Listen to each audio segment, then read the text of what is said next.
حافظ صاحب دیکھیں ندیم ملک صاحب، بات یہ ہے، میں کیا کہوں، بلوچستان میں جو لوگ باپ پارٹی میں تھے وہ آدھا کہاں گئے، کس پارٹی میں، اور آدھا کس پارٹی میں گئے، اور کیوں گئے، اور کس کے کہنے پر گئے، اور کیوں لیے گئے، اور پھر وہی لوگ صوبے کے حکمران بھی بن گئے.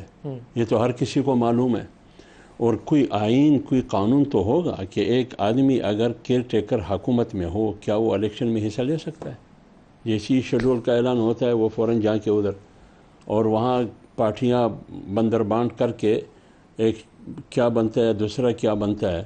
تو یہ کہاں کا آئین ہے؟ اگر آپ آئین اور قانون کی بات کرتے ہیں میرے بھائی، تو ڈپٹی وزیر اعظم کس آئین کا تقاضا ہے اور کس قانون کا تقاضا ہے؟ تو لہٰذا یہ بات مت کرے کہ آئین. ابھی دیکھیں نا، آپ نے ریٹائر ججز کی بات کی. مجھے یہ بتائیے، خیبر پختونخوا کی چیف جسٹس نے جو ٹریبونل کے لیے نام دیے ہیں، اس پر کوئی اعتراض ہوا ہے؟ نہیں ہوا ہے. بلوچستان کے چیف نے جو ٹریبونل کے لیے ججز دیے، اس پر کوئی اعتراض ہوا ہے؟ نہیں ہوا ہے، ایکسیپٹ کیا گیا. سندھ کے چیف جسٹس نے جو نام دیا ٹریبونل کے لیے، اس پر کوئی اعتراض نہیں ہوا ہے.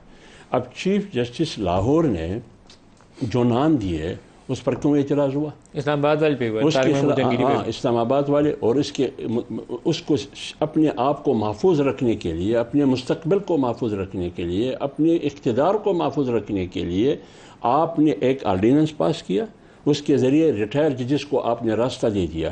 تو 4 صوبوں میں کیوں نہیں، صرف پنجاب میں کیوں؟ وجہ کیا ہے؟ اس کا کوئی دلیل دے سکتا ہے؟ آپ کے خیال میں کیا وجہ تھی اس کی؟ کیا وجہ ہے جو ریٹائرڈ کو لگانے کی؟ نہیں، جو 47 فارم والے ہیں ان کو سیکیور کرنا ہے. آپ بھی کہتے ہیں یہ فارم 47 والے؟ میں تو رجاول سے کہہ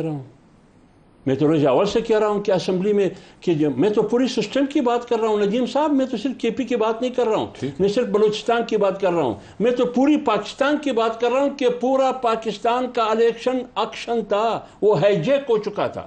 کوئی الیکشن نہیں تھا.